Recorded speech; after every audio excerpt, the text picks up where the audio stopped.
How do I choose the right pair of powerlifting shoes has to be the question that I get asked the most. So I'm going to give you a few tips on how to figure that out. Everybody and their moms is going to have a different opinion on this, but you have to consider your own individual mechanics and limitations.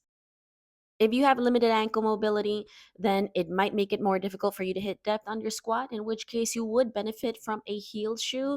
And you can test this by doing an air squat and seeing what your squat mechanics look like. Next thing we're going to think about is stance width. A more narrow stance is going to place a greater demand on ankle dorsiflexion versus a wider stance, in which case you might also benefit from a heel shoe. Do you squat high bar or do you squat low bar? Bar placement has a big impact on degree of knee flexion and ankle dorsiflexion.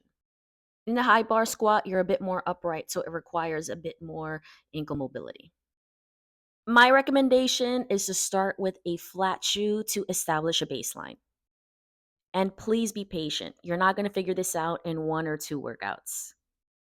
Most people like to just slap on some heels and call it a day, but a lot of the issues that people have with their squat can be addressed by learning how to brace and breathe better and also learning how to manage their center of mass.